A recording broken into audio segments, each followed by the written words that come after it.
እኔ በድፍረት የምናገረው መንፈስ ቅዱስ ወርዷል ነው። ሉሲፈር ሲባል የህግ ተሟጋች ነው ኢነሴንስ። ከዛም በላይ የተጻፉት ነገሮች እየሆኑ ነው ያሉት። ምድር እንግዲህ ለተወሰነ ጊዜ ነው ልትጦረን የምትችለው።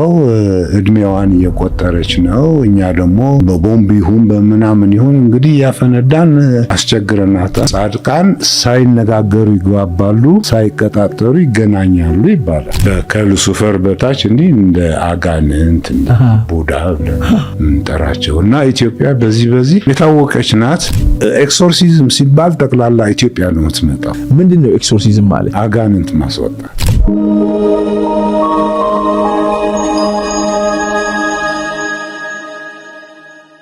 ብዙ መልክ ነው ያለው አክቹአሊ በየዲፓርትመንቱ። ስለዚህ ነገር ዋናው እንግዲህ የኔም የስራ መነሻ የሆነው ምንድነው የዚህ ዩኒቨርስ ጠቅላላ ይዘቱ ኮንተንቱ ምንድነው ቢባል የሚዳሰሰው የሚታየው የሚሰማው ምናምን በአምስቱ ሕዋሳት የምናያቸው 5% ብቻ ናቸው። የቀረ ዳርክ ማተር ዳርክ ኤነርጂ በሚል በተሞላ በማይታይ ጨረር የተሞላ ነው ሂደቱ። ስለዚህ እኛ እንግዲህ የኛ 5% የሚሞተው የሚቀበረው ነው ማለት ነው። የቀረው ግን ነፍሳችን የምንለው 95% ነው። ተዋህዶ ሲባል ለምሳሌ እንደ ባህል ሆኖ 5ቱና 95% የማዋሃድ ሂደት ማለት ነው። አንዱ ይሄ ነው። ሌላው ለምሳሌ በሳይኮሎጂ ብናይ ምንድነው ኮንሺየስ ሳብኮንሺየስ የሚሉት ነገር አለ እና ኮንሺየስ ፐርሰንት 5% ብቻ ኮንሺየስ። የቀረው እንግዲህ አንኮንሺየስ ነው ማለት ነው። ስለዚህ ይሄ አንኮንሺየስ የምንለው እንግዲህ ስቲል ነፍሳችን ነው ማለት ነው። በሌላ አንጻር ለምሳሌ ስናየው ደግሞ በጄኔቲክስ ለምሳሌ ካየነው ጃንክ ዲኤንኤ የሚባሉ አሉ፣ ምንም ስራ የሚሰሩ የማይመስሉ። ከዚህ ቀደም ሳይንቲስቶቹ ጃንክ ነው ጥቅም የለውም ያሉት ጃንክ ዲኤንኤ ያሉት። ይሄ እንግዲህ 97% ነው ጃንክ ዲኤንኤ። ይሄ ፕሮቲን ምናምን የሚሰራው ዲኤንኤ 3% ብቻ ነው። ስለዚህ ይህንን ማወዳደር ማነጻጸር ያስፈልገናል። በዛ አንጻር እንግዲህ ማንነታችን ልናውቅ እንችላለን ነው። ሌላው በሊንጉስቲክስ ለምሳሌ ካየን ደግሞ ቃላት 7%ን ነው የሚይዙት። መጽሐፍ ሲነበብ እንደዚህ ማለት ነው።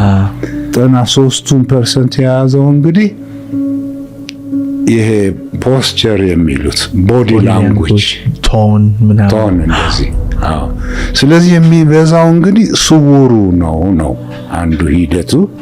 ሁለተኛው ደግሞ ይሄ ስውር ነገር ከዩኒቨርስ ጋር የተያያዘና ዘላለማዊነት ያለው ነው 5% ብቻ ነው የሚቀበረው የሚሄደው ነው ሂደቱ።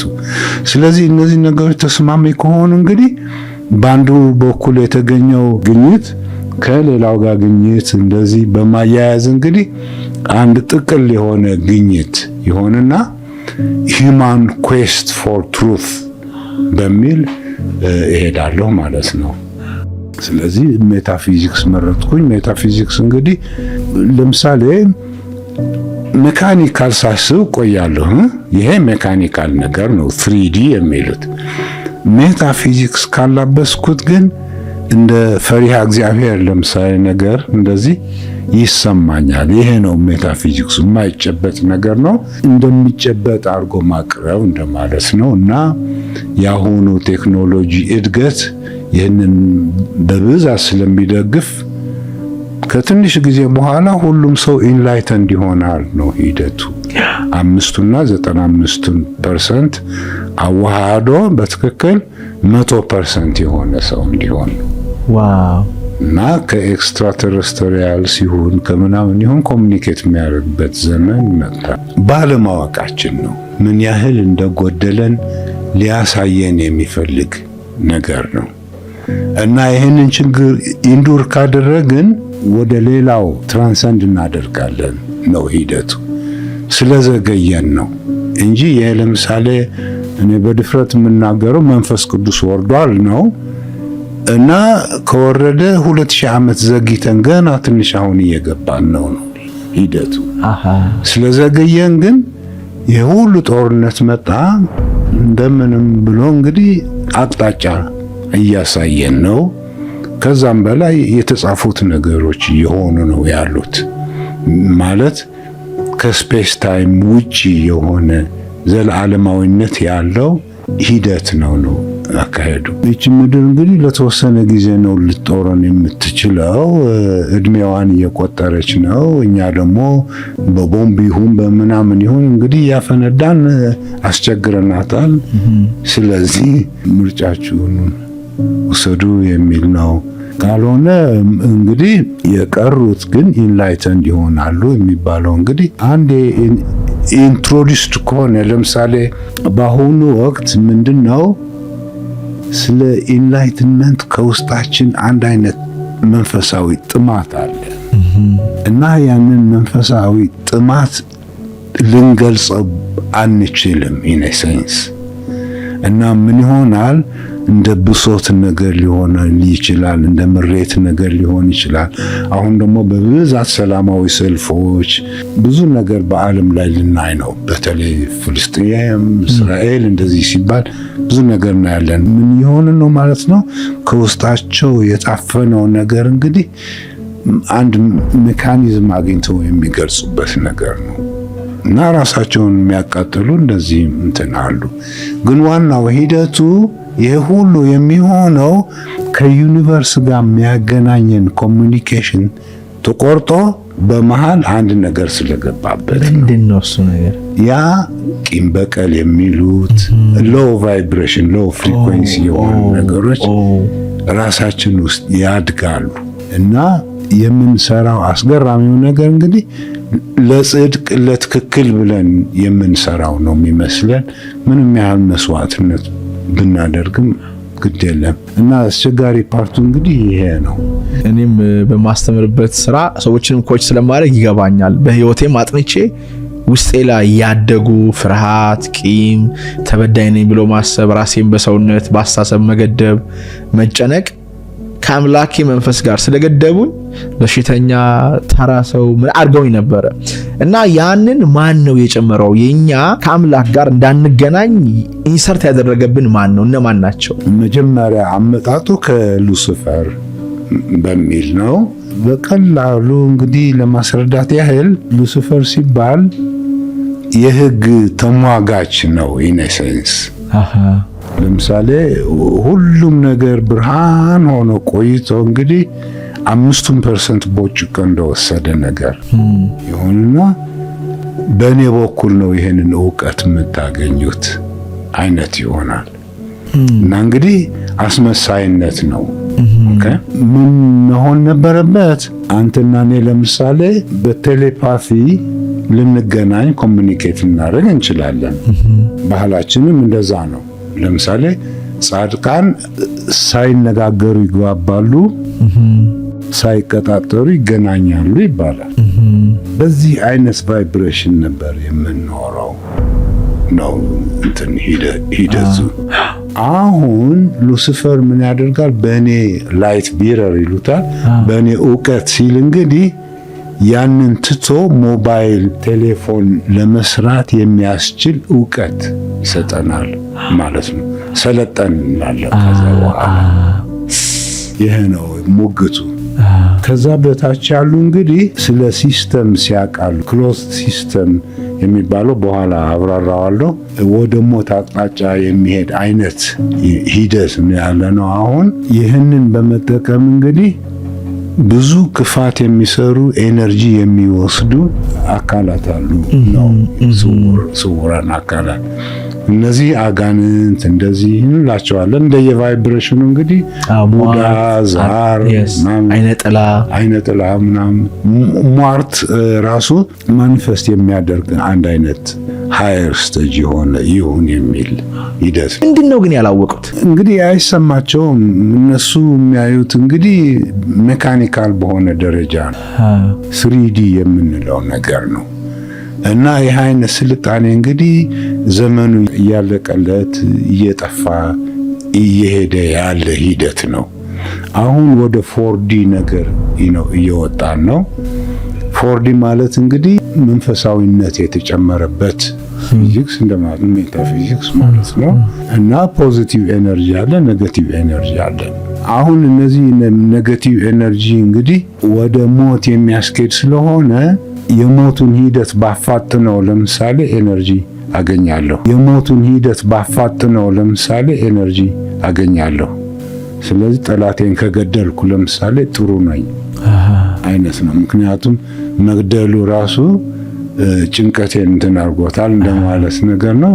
ግን አክቹአሊ በመንፈስ አይን እንግዲህ የዛ ሰውዬ ሶል ተበልቷል አይነት ሂደት ነው። ይሄ የሚያደርገው እንግዲህ የጥቁሩ ዓለም የአራተኛ ዲሜንሽን ነገር ነው። ይህንን ክላሪፋይ ያደርገዋለሁ። እነዚህ ናቸው እንግዲህ ሆሎግራፊክ ኢንሰርት የምንላቸው። ካርል ጉስታቭ ያንግ ለምሳሌ ሳይኮአናሊስት ሻዶው ይለዋል፣ ጥላ። በባህላችን አይነ ጥላ የምንለው እንደማለት ነገር እና ይሄ ይሰፍርብናል ማለት ነው። ሱስ ለምሳሌ አንድ ነገር ነው። ከዩኒቨርስ ጋር ሊያገናኝ የነበረውን ነገር ትቼ ሱሴን አሟላለሁ ማለት ነው። ከዛ በኋላ ያ ሱስ ነፍስ ይዘራና ያማክረኛል። ማጨስ ከሆነ በዛ በኩል ብትሄድና ብታጨስ ሰው አይም ምናምን የሚሞግት ነገር ብትቅም እኮ ትረጋጋለህ፣ ብትሰክር እኮ በቃ ነፍስ ነጻ ትወጣለች። ከዚህ ሴት ጋር ብታድር፣ ብትሰርቅ፣ ብትዋሽ፣ ብትገድል፣ ብታጠቃ እያለ ኢካርት ቶሌ እንዲሁም ፔን ቦዲ ይለዋል። እኛ ውስጥ የተጠረቃቀመ ከሌላ ቦታ የመጣ ኢንቲቲ ሰውየው ነፍሱን እንዳይጠቀም የሚያደርግ በሃይማኖታችን አጋንንት የምንለው ይመጣና ያማክራል። ልክ እኛን ይዞ ነው የሚኖረው። እኛን እንደ ሆስት አድርጎ ይኖራል። ልክ መሽገር ቅማል መጥቶ ቢቀመጥብን እኛን እየበላ እንደሚገለን በእኛ ውስጥም የተቀመጡ መንፈሳዊ በሮቻችንን እየዘጉ እና መጫወቻ ያደረጉን የራሳችን ሐሳብ እንዳይኖረን ያደረጉን ኢንቲቲዎች አሉ።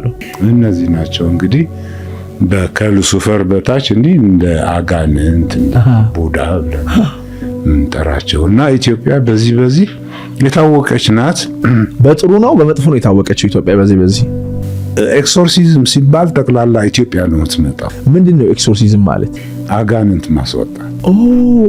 ከዓለም ላይ ኢትዮጵያ ናት የምትታወቀው።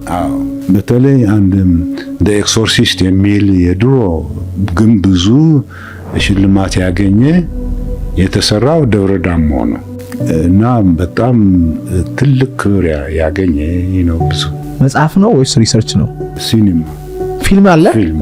ዘ ኤክሶርሲስት የሚባል ኢንተርናሽናል የሚታወቅ ነው። ኧረ በጣም የታወቀ ነው። ኢትዮጵያ ውስጥ መጥተው የሰሩት። ኦኬ። እና ወዴት ነው የሚወስደን ማለት ነው? ከ3D ከፍ ስንል እንግዲህ ወደ 4D እንሄድና መንፈስ እንጨምርበታለን ማለት ነው። የስሪዲውን ነገር ይሄ መንፈስ እንግዲህ ፖዚቲቭ አለ ኔጌቲቭ አለ ነገር ነው። ስለ ደም ብዙም አላቅም፣ ግን ሲምቦሊክ ነው። ደም ፈሰሰ ሲባል ህይወት ጠፋች እንደማለት ነገር ነው።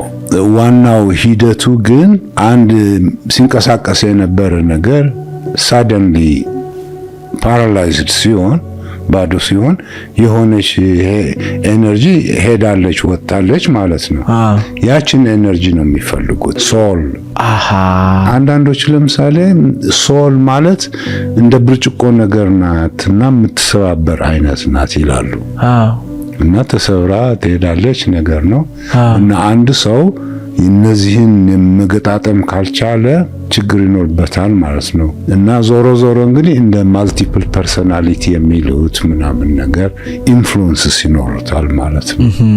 እነዚህ ናቸው ሆሎግራፊክ ኢንሰርት። ሃየር ዲሜንሽንስ ወደ ታች አወረዱን ነው እኮ። ከዛ በኋላ የእንስሳት ባህሪ ተለማመድን እንደገና አይነት ነገር ነው እንጂ በስራም ላይ ያነሳሳኝ እንግዲህ የኮዛሊቲ ፕሮብሌም የሚሉት ነገር ነው። ኮዝ ኤፌክትን ይቀድማል ማለት የዕለታዊ ስራችን ነው። ኤፌክት ኮዝን ይቀድማል ማለት ግን ዌስተርን አገሮች የማይዋጥላቸው ነገር ይሆንና በባህላችን እንግዲህ ከላይ ሆኖ የታችሁን መግዛት ማለት ነው የሚያስተምር ቶፕ ዳውን የሚለው። ስለዚህ ያ አይነት እውቀት ያ አይነት ስጦታ እንዲወሰድብን አደረጉ። ፊውዝና ፎርስ ዳይሜንሽናል ቲንኪንግን ተወሰደብን። ነው ወደ 3D ወረድን።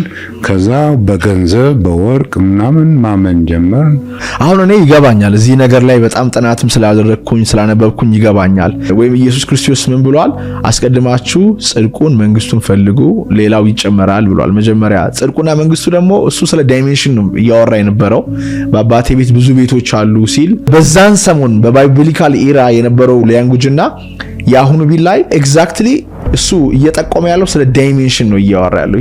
ሰማይ ማለት ዳይሜንሽን ነውና አሁን እንዴት ነው ወደዛ የምንመለሰው? ትልቁ ጥያቄ ማለት ዩኒቨርስ ምን ማለት ነው? አንዳንዴ ሳየው የሆነ መስመር ላይ ስንሄድ ለምሳሌ ታይም ስኬል የሚሉት የሆነ ቀጥ ያለ መስመር ላይ ስንሄድ ቆይተን ሳናውቀው የሆነ አይነት ሽክርክሪት ውስጥ እንገባለን እና ይህ አይነት ሽክርክሪት ነው እንግዲህ እኛን አሁን ያነጸው ነው ነገሩ።